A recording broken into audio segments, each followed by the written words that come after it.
कुपोषणाचे परिणाम काय होतात बघा. त्या बालकाची शारीरिक वाढ खुंटते, त्याचप्रमाणे क्रियाशीलता व आरोग्याचा दर्जा खालावतो. पोषक घटकांच्या कमतरतेने आजार होतात, त्याला तो वारंवार आजारी पडतो. जसं बघा, जर पोषक घटक मिळाले नाही तर रक्तक्षय, त्वचेचे संसर्ग होतात, रातांधळेपणा होऊ शकतो, क्वॉशिऑकर, मॅरेस्मस असे आजार त्याला कुपोषणामुळे होऊ शकतात, पोषक घटकांच्या कमतरतेमुळे होऊ शकतात. बघा, सामाजिक व भावनिक समायोजनावरती सुद्धा नकारात्मक परिणाम होत असतो. त्याचप्रमाणे जंतू संसर्ग, आजार व नैराश्य येण्याची शक्यता सुद्धा त्या ठिकाणी असते. शरीराचे तापमान नियंत्रित ठेवण्यामध्ये सुद्धा अडचणी कुपोषणामुळे येत असतात. बघा, 3 नोव्हेंबर 2017च्या जागतिक पोषण अहवालानुसार भारत कुपोषण या गंभीर समस्येला सामोरे जात आहे. 3 नोव्हेंबर 2017 मध्ये जागतिक पोषण अहवाल आला होता. या अहवालानुसार बघा, भारत जो आहे, या भारतामध्ये कुपोषणाचं प्रमाण फार मोठं आहे. बघा, कुपोषणामुळे प्रामुख्याने होणारे रोग पहिला आहे क्वॉशिऑकर आणि दुसरा आहे मॅरेस्मस. क्वॉशिऑकर हा प्रथिनांच्या दीर्घकालीन कमतरतेमुळे होणारा रोग आहे. मॅरेस्मस विषयी बघा, प्रथिने व उष्मांकांच्या कमतरतेमुळे मॅरेस्मस होतो. याची लक्षणं आणि याची लक्षणं या ठिकाणी दिली. बघा, आहारात सातत्याने प्रथिने व उष्मांकांची कमतरता झाल्यास मॅरेस्मस होतो. बघा, प्रथिनांच्या कमतरतेमुळे क्वॉशिऑकर होतो. दोघांमध्ये सुद्धा प्रथिने प्रोटीन हे कॉमन आहे. क्वॉशिऑकरची जी लक्षणं आहे त्याच्यामध्ये बघा, अंगावरती सूज येते, पंजा, हात, पाऊल, घोटा व पाय हे सुजतात. त्याचप्रमाणे शरीरातील ऊतींमध्ये पाणी साठून राहते, मूत्रपिंडाची अल्पतम कार्यक्षमता असते, यकृतामध्ये वाढ होते, त्वचा व केसांचा रंग जातो आणि पोट फुगते. हे सगळं क्वॉशिऑकर आजाराची लक्षणं आहे. मॅरेस्मस विषयी जर बोलायचं झालं तर याच्यामध्ये बघा, दीर्घकालीन हगवण हे लक्षण आहे. श्वसन संस्थेला संसर्ग होतो. त्याचप्रमाणे बौद्धिक अक्षमता या ठिकाणी मॅरेस्मस मुळे निर्माण होते. स्नायूंचा नाश होतो आणि खुरटलेली वाढ दिसते, म्हणजे जी वाढ आहे ती कमी राहून जाते, शरीराची व्यवस्थित वाढ होत नाही. त्याच्यानंतर पुढचं जर बघायचं झालं तर जे काही अंतस्रावी ग्रंथी आहेत, या अंतस्रावी ग्रंथींचा सुद्धा परिणाम बालविकासावरती होत असतो. बघा, अंतस्रावी ग्रंथी या नलिका विरहित असून त्या शरीराच्या वेगवेगळ्या भागांमध्ये असतात. त्या कोणत्याही स्वरूपाच्या नलिकेने जोडलेल्या नसतात, म्हणून त्यांना नलिका विरहित ग्रंथी असं सुद्धा म्हटलं जातं. अंतस्रावी ग्रंथी यांना नलिका विरहित ग्रंथी असंही म्हणतात. या ग्रंथीतून श्रवणाऱ्या श्रावास संप्रेरक म्हणतात. शरीराची चयापचय क्रिया समस्थितीत ठेवण्यासाठी हे संप्रेरक महत्वपूर्ण भूमिका बजावतात. बघा, संप्रेरकांचा शरीराच्या नियमित कार्यावर, वर्तनावर व भावनांवर परिणाम दिसून येतो. ही संप्रेरके प्रत्यक्ष रक्तात मिसळली जातात व शरीराच्या विशिष्ट भागावर व कार्यावर परिणाम करतात. आता या ठिकाणी काही ग्रंथी दिल्या बघा, पीयूषिका, कंठस्थ ग्रंथी, उपकंठस्थ ग्रंथी, वृकस्थ ग्रंथी, स्वादुपिंड ग्रंथी, रेतपिंड ग्रंथी, अंडाशय. आता पीयूषिका जे आहे याच्यामधनं कुठलं संप्रेरक त्या ठिकाणी श्रवतं तर वाढीचा संप्रेरक. बघा, शरीराची जी वाढ आहे ती पीयूषिका ग्रंथाशी संबंधित आहे. वाढीवर नियंत्रण ठेवण्याचं काम पीयूषिका ग्रंथी करत असते. अंतस्रावी ग्रंथींच्या कार्यावर नियंत्रण ठेवण्याचं काम सुद्धा पीयूषिका ग्रंथी करते. कंठस्थ ग्रंथी याच्यामध्ये थायरॉक्सिन श्रवत असतं. थायरॉक्सिनचा परिणाम हा चयापचय क्रियेवर होत असतो. चयापचय क्रिया नियंत्रित ठेवण्याचं काम थायरॉक्सिन संप्रेरक करतं. वाढीवर संतुलन आणण्याचं काम सुद्धा थायरॉक्सिन करतं. त्याच्यानंतर आहे बघा, उपकंठस्थ ग्रंथी, याच्यामधनं पॅराथायरॉक्सिन संप्रेरक श्रवतं आणि पॅराथायरॉक्सिन बघा शरीरातील कॅल्शियमवर नियंत्रण ठेवतं. त्याच्यानंतर बघा, वृकस्थ ग्रंथीमध्ये ॲड्रेनलिन असतं आणि ॲड्रेनलिन संकटजन्य परिस्थितीमध्ये शरीराची तत्परता आणतं. महत्वाचं आहे ॲड्रेनलिन, तुम्ही ऐकलं पण असेल. त्यानंतर स्वादुपिंडमध्ये इन्सुलिन असतं, रक्तातील शर्करेवर, शुगरवरती नियंत्रण ठेवण्याचं काम ते करतं. त्याच्यानंतर बघा, टेस्टेस्टेरॉन रेतपिंडमध्ये असतं. पुरुष प्रजनन रचनेच्या वाढ व विकासावर नियंत्रण ठेवण्याचं काम टेस्टेस्टेरॉन करत असतं. अंडाशयामध्ये इस्ट्रोजेन आणि प्रोजेस्टेरॉन असतात. आणि हे स्त्री प्रजनन रचनेच्या वाढ व विकासावरती नियंत्रण ठेवण्याचं काम करत असतात. बघा हा जो चार्ट आहे IMP आहे, महत्वाचा आहे. ह्या चार्ट मधनं एक्झामला त्या ठिकाणी प्रश्न येत असतात. त्याच्यानंतर आपण पुढे बघा की जी पीयूषिका ग्रंथी आहे, मस्तिष्क ग्रंथी, तिचं जे स्थान असतं ते मेंदूच्या तळाशी असतं. हायपोथॅलेमसला लागून ते असतं. या पीयूषिका ग्रंथीमध्ये, मस्तिष्क ग्रंथीमध्ये बघा जे हार्मोन्स असतात ते ग्रोथ हार्मोन आणि FSH हे हार्मोन त्याच्यामध्ये असतं, ग्रोथ हार्मोन असतं. मस्तिष्क ग्रंथी, पीयूषिका ग्रंथी काय करत असते, शरीराची वाढ नियंत्रित करत असते. शरीराच्या वाढीवरती या हार्मोनचा, ग्रोथ हार्मोनचा परिणाम होत असतो. वृक्कामधील पाण्याचे पुनर्शोषण करण्याचं काम हे हार्मोन्स करतात. इतर ग्रंथींच्या कार्यावर नियंत्रण ठेवतात आणि त्याचप्रमाणे शरीराचं परिपक्वन सुद्धा ते करत असतात. जर याचा जास्त स्राव झाला ग्रोथ हार्मोनचा किंवा FHS चा, तर उंचीतील अपसामान्य वाढ होते, म्हणजे जास्तच ती उंची त्या ठिकाणी वाढून जाते. जर याचा कमी स्राव झाला तर वाढ खुंटते, वाढ कमी राहून जाते. त्याचप्रमाणे लैंगिक अपरिपक्वता राहून जाते आणि बुद्धिमत्तेवर परिणाम होत नाही, कमी स्राव जर याचा झाला तर. पुढे आपण बघू कंठस्थ ग्रंथी, हिचं स्थान गळा आहे, गळ्यामध्ये ती असते आणि याच्यामध्ये थायरॉक्सिन नावाचं हार्मोन, प्रोटीन व आयोडीन संप्रेरक त्या ठिकाणी असतं. याचं थायरॉक्सिनचं कार्य असतं शरीराच्या वाढीच्या गतीवर नियंत्रण ठेवणं, हाडांचा विकास, रक्ताभिसरण, प्रजनन संस्थेच्या कार्यावर नियंत्रण आणि स्नायूंचा विकास. त्याचा जर जास्त स्त्राव झाला थायरॉक्सिनचा तर आपण त्याला म्हणतो हायपरथायरॉइडिझम. हा काय करतो, कंठस्थ ग्रंथीचा आकार वाढवतो, चयापचय क्रियेच्या वेगामध्ये वाढ करतो, अस्वस्थता निर्माण करतो, वजन कमी करतो आणि मानसिक गोंधळ निर्माण करतो. हायपोथायरॉइडिझम याचा जर कमी स्राव झाला तर आयोडीनच्या अभावामुळे ग्वायटर होतो, मिक्सोडेमा वजनात वाढ होते, आळस निर्माण होतो शरीरामध्ये आणि ग्रंथीचं कार्य कमी होतं. क्रिटिनिझम वाढ खुंटते, हाडांचा व मज्जासंस्थेचा विकास कमी होतो.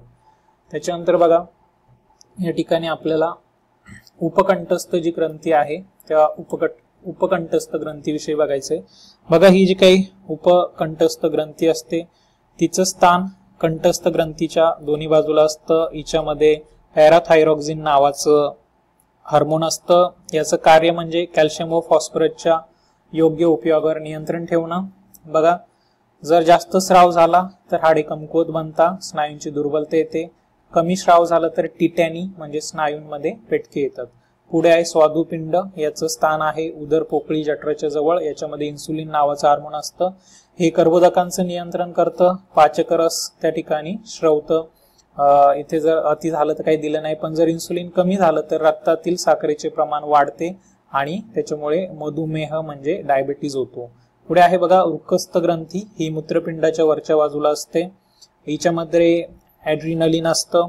ओके, लढणे पलायन याच्याशी निगडीत असणारं हार्मोन म्हणजे तुमचं ॲड्रिनलिन. संकटाच्या वेळेस हे उपयोगी पडतं. आता याचं कार्य असतं लैंगिक परिपक्वतेत महत्वाची भूमिका बजावणं, खनिजांच्या प्रमाणावरती नियंत्रण ठेवणं आणि शरीराला प्रतिक्रियेसाठी तयार करणं. हे महत्वाचं आहे बघा, शरीराला प्रतिक्रियेसाठी तयार करणारं हार्मोन म्हणजे ॲड्रिनलिन. आता जर अति झालं ॲड्रिनलिन तर अति रक्तदाब त्या ठिकाणी निर्माण होतो, हाय ब्लड प्रेशर, हृदयाची गती वाढते, रक्तातील साखरेचं प्रमाण वाढतं आणि रक्त घोटण्याची क्रिया मंदावते. कमी झालं तर या ठिकाणी काही दिलेलं नाहीये. बघा रेतपिंड, वीर्यपिंड, याच्यामध्ये पुरुष प्रजनन संस्थेत वृषणाच्या प्रत्येक बाजूला हे असतं. याच्यामध्ये बघा टेस्टेस्टेरॉन नावाचं हार्मोन असतं. याचं कार्य असतं रेतपेशी आणि टेस्टेस्टेरॉन संप्रेरक निर्माण करणं. दाढी मिशा येणे आणि आवाज घोगरा होणे याचं प्रमाण जर जास्त झालं तर परिणाम होतो. पुढे आपण बघतोय अंडपिंड. बघा स्त्री प्रजनन संस्थेत गर्भाशयाच्या दोन्ही बाजूंना व बीज वाहक नलिकेच्या बाहेरील टोकाला हे अंडपिंड असतं, त्याचं स्थान. याच्यामध्ये बघा इस्ट्रोजेन आणि प्रोजेस्टेरॉन हे हार्मोन्स असतात. अंडपेशाची निर्मिती करणं हे याचं कार्य असतं. जास्त जर झालं तर मासिक पाळीचे चक्र नियंत्रित करणे, गर्भधारणेतील बदल, बाळाचा जन्म, दुय्यम लैंगिक लक्षणांचा विकास हे त्याच्यामध्ये समाविष्ट आहे. जास्त जर स्राव झाला तर ह्या सगळ्या गोष्टी त्या ठिकाणी घडतात. कमी स्राव झाला तर काय घडतं हे त्या ठिकाणी दिलेलं नाहीये. त्याच्यानंतर आता आपण पुढे बघू बालविकासावरती परिणाम करणारा पुढचा घटक, तो म्हणजे आजार, ज्याला इंग्रजीमध्ये आपण इलनेस असं म्हणतो. बघा आरोग्याचा दर्जा कसा आहे याचा परिणाम वाढ व विकासावरती होत असतो. ज्या बालकांचा आरोग्य दर्जा चांगला असतो त्यांचा वैकसिक दर्जा म्हणजे त्यांचा विकास सुद्धा चांगला दिसून येतो. काही आजार बघा विशिष्ट वयामध्ये जास्त प्रमाणात दिसून येतात. शैशव अवस्थेमध्ये बघा दात येताना पचन संस्थेतील जंतू संसर्ग व श्वसन मार्गातील जंतू संसर्गाने होणारे आजार आपल्याला जास्त दिसून येतात. बघा शैशव अवस्थेमध्ये जेव्हा दात येत असतात तेव्हा काय होतं, पचन संस्थेमध्ये जंतू संसर्ग होतो आणि श्वसन मार्गामध्ये सुद्धा जंतू संसर्ग होतो आणि त्याच्यामुळे आजार होतात. बघा सर्वसाधारण आजारांमुळे विकासावर होणारे परिणाम कायमस्वरूपी किंवा दीर्घकाळ टिकणारे नसतात. जे काही सर्वसाधारण आजार आहे त्या सर्वसाधारण आजारांमुळे जो काही विकासावरती परिणाम होतो हा काही कायमस्वरूपी नसतो, बरोबर ना. तो कसा असतो, तात्पुरता असतो. ओके. परंतु काही गंभीर आजारांमुळे मात्र विकासावर विपरीत परिणाम होतात. वाढ व विकासाच्या सर्व घटकांवरती बघा आजाराचा परिणाम हा त्या ठिकाणी होत असतो. त्याच्यानंतर विकासावर परिणाम करणारा पुढचा घटक म्हणजे शारीरिक दोष, फिजिकल डिफेक्ट्स. बघा काही शारीरिक दोष हे जन्मजात असतात. जन्मताच असणारे दोष अनुवांशिक दोषांमुळे निर्माण होत असतात. जन्मानंतर निर्माण होणारे दोष हे गंभीर आजार, अपघात, कुपोषण, लसीकरणाचा अभाव याच्यामुळे जन्मानंतर हे शारीरिक दोष निर्माण होत असतात. जर अपघात झाला, कुपोषणाची स्थिती किंवा एखादा गंभीर आजार किंवा लसीकरण केलं नाही, फॉर एक्झाम्पल पोलिओचं वगैरे, तर मग हे शारीरिक दोष जन्मानंतर निर्माण होतात. पुढे बघा संवेदन इंद्रियातील दोष म्हणजेच दृष्टी दोष व बहिरेपण त्याचा विकासावर गंभीर परिणाम होतो. बघा जे काही आपले संवेदन करणारे इंद्रिय आहे त्याच्यामध्ये आपले डोळे आणि कान आहेत. जर दृष्टी दोष असेल, व्यवस्थित दिसत नसेल, व्यवस्थित ऐकू येत नसेल, बहिरेपण असेल तर त्याचा निश्चितच परिणाम हा बालकाच्या विकासावरती होत असतो. अस्थिव्यंगामुळे देखील विकास प्रक्रियेमध्ये दीर्घकालीन अडथळे निर्माण होतात. एखादा मुलगा दिव्यांग असेल, त्याला अस्थिव्यंग असेल, हाडाचा काही आजार असेल तर त्याचा परिणाम हा विकासावरती होत असतो. बालविकासावरती परिणाम करणारा पुढचा घटक म्हणजे विश्रांती, झोप व व्यायाम, रेस्ट, स्लीप अँड एक्सरसाइज. बघा शारीरिक कार्य योग्य पद्धतीने चालू राहण्यासाठी व खर्च झालेली शारीरिक ऊर्जा पुन्हा निर्माण होण्यासाठी विश्रांती व झोप आवश्यक असते. झोपेमुळे शरीराचा रासायनिक समतोल साधण्यास मदत होते. जर बालकाला पुरेशा प्रमाणात विश्रांती किंवा झोप मिळाली नाही तर त्याचे झोपेचे चक्र बिघडते. बालकाला खूप थकवा जाणवतो, शारीरिक ऊर्जा कमी होते, वर्तनातील सुसूत्रता कमी होते, बालके अस्वस्थ व चिडचिडी बनतात व आजारपणाची शक्यता वाढते. नियमित व्यायाम करणारे बालक सर्वसाधारणपणे जास्त सदृढ असते, क्रियाशील असते आणि ते चांगल्या समायोजन क्षमता त्या ठिकाणी दाखवते. अशा पद्धतीने बघा विश्रांती, झोप व व्यायाम याचा परिणाम हा बालविकासावरती होत असतो. जर पुरेशी विश्रांती जर त्या ठिकाणी मिळाली नाही, पुरेशी झोप जर मिळाली नाही, तुम्हाला माहितीच असेल मध्यंतरी महाराष्ट्र शासनाने GR काढला की सकाळी शाळा लवकर भरवायची नाही, बरोबर ना, मुलांची झोप झाली पाहिजे. तर पुरेशी झोप मिळाली तरच त्या ठिकाणी तो जो बालक आहे तो त्या ठिकाणी क्रियाशील राहील. जर त्याचं झोपेचं चक्र बिघडलं तर तो शाळेत आला त्याला थकवा जाणेल, शारीरिक ऊर्जा त्याच्यामध्ये कमी असेल आणि मग त्याचं अध्ययन हे व्यवस्थितरित्या होणार नाही. पुढे बघा विश्रांती व व्यायाम यातील फरक आपण बघू. विश्रांती आणि व्यायाम. बघा शरीर नियंत्रित करण्याचं काम विश्रांती करते, शरीर तंदुरुस्त आणि सदृढ करण्याचं काम व्यायाम करतो. शरीराचा जैव रासायनिक समतोल साधण्यासाठी विश्रांतीची मदत होते. स्नायूंचा विकास होऊन त्यावर नियंत्रण आणले जाते व्यायामामुळे आणि हालचालीमध्ये व्यायामामुळे सुसूत्रता येते. विविध क्रिया करण्यासाठी ऊर्जेची पुनर्निर्मिती आणि साठवण ही विश्रांतीमुळे होत असते आणि साठवून राहिलेली अतिरिक्त ऊर्जा बाहेर काढून टाकण्यासाठी व्यायामाची मदत होते. अतिश्रम किंवा थकव्यामुळे निर्माण झालेल्या घातक घटकांचा परिणाम विश्रांतीमुळे कमी होतो. घामाद्वारे शरीरातील घातक घटक व्यायामामुळे बाहेर टाकले जातात. बघा एक रिसर्च झाला होता अर्भकाची झोप व स्मरण याच्यावरती एक रिसर्च झाला. शेफिल्ड युनिव्हर्सिटी व रुहर युनिव्हर्सिटी बोशम जर्मनी येथे 2015 साली 6 ते 12 महिने वयोगटातील अर्भकांवरती एक प्रयोग अभ्यास केला. संशोधकाने अर्भकांचे 2 गट पाडले. सर्व म्हणजेच दोन्ही गटातील अर्भकांना संशोधकाने ग्लॅव पपेट्स हातावरील कठपुतळी बाहुल्या वापरून काही कृती करून दाखवल्या. त्याच कृती एकूण 3 वेळा दाखवल्या. त्यानंतर एका गटाला लगेचच झोपवले गेले, दुसऱ्या गटाला झोपू दिले नाही. जी अर्भके ग्लॅव पपेट्सच्या कृती बघून लगेच झोपली त्यांचे स्मरण न झोपलेल्या अर्भकांपेक्षा जास्त चांगले होते. बघा या ठिकाणी अशा पद्धतीने स्मरण आणि झोप यांचा एकमेकांशी संबंध आहे. जर तुमची झोप चांगली झाली तर स्मरण सुद्धा तुमचे त्या ठिकाणी चांगले असते. या अभ्यासातून सिद्ध झालेल्या गोष्टी हे सुचवतात की जास्तीत जास्त चांगले अध्ययन होण्याची वेळ अगदी झोपण्यापूर्वीची असते. अगदी झोपण्यापूर्वी जर एखाद्या गोष्टीचं तुम्ही वाचन केलं, लिखाण केलं, अभ्यास केला तर त्यावेळेस बघा अध्ययन चांगलं होतं. या संशोधनाचा आधार प्रौढांच्या स्मरणशक्तीसाठी महत्वाचा ठरतो. प्रौढ व्यक्ती सुद्धा आठवणीतील गोष्टी झोपायच्या वेळेला स्मरणामध्ये ठेवतात. त्याच्यानंतर पुढे बघा संस्कृतीचा परिणाम हा सुद्धा बालविकासावरती होतो. कौटुंबिक वातावरण, सभोवतालचे सामाजिक वातावरण, त्याचप्रमाणे धर्म, मूल्य या घटकांचा संस्कृतीमध्ये समावेश होतो. संस्कृतीमध्ये काय काय आहे? धर्म आहे, मूल्य आहे, सभोवतालचं सामाजिक वातावरण आहे, कौटुंबिक वातावरण आहे. जगभर वेगवेगळ्या अनेक संस्कृती आहेत. भौगोलिक प्रदेश, आर्थिक सामाजिक स्तर, वंश, धर्म यानुसार संस्कृतीमध्ये बदल होतात. संस्कृतीचा पालकांच्या बाल संगोपन पद्धतींवर तसेच बालकांना मिळणाऱ्या अनुभवांवर, उपलब्ध होणाऱ्या संधींवर, बालकांमध्ये रुजवल्या जाणाऱ्या मूल्यांवर प्रत्यक्ष परिणाम होतो.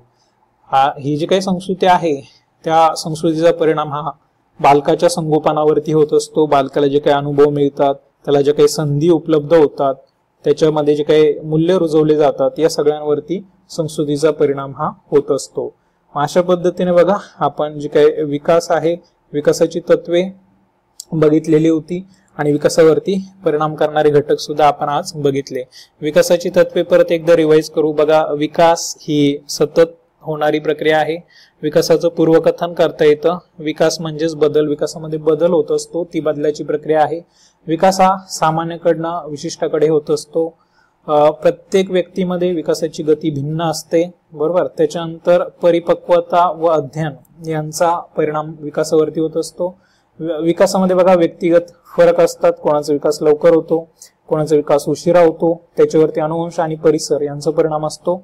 आणि विकासामध्ये अंतर्गत संबंध जे आहेत, इंटरनल फॅक्टर्स, यांचा सुद्धा त्यावरती परिणाम होत असतो. आता आपण मस्तकानुवर्ती आणि अक्षानुवर्ती विकास आपण बघितला होता. बघा मस्तानुवर्ती विकास म्हणजे डोक्यापासून पायाकडे होणारा विकास, त्याला मस्तकानुवर्ती आपण बघितलं होतं. अक्षानुवर्ती म्हणजे बघा इथून सेंटर पासून बाहेरच्या दिशेने, मध्य भागापासून बाहेरील भागाकडे जो विकास होतो त्याला अक्षानुवर्ती विकास असं म्हणतात. परिपक्वता अध्ययनामध्ये आपण जातीविशिष्ट, व्यक्तिविशिष्ट बघितलं होतं. व्यक्तिविशिष्ट म्हणजे पोहायचं असेल, सायकल चालवायचं असेल तर याला प्रशिक्षणाची गरज असते, सरावाची गरज असते, अध्ययनाची गरज असते.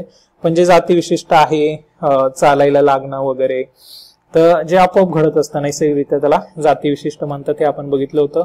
अनुवंशिकता आणि वातावरण यांचा सुद्धा बालविकासावरती परिणाम होत असतो, हे आपण बघितलं होतं. आणि वाढ व विकासावर परिणाम करणारे घटक आज आपण बघितले.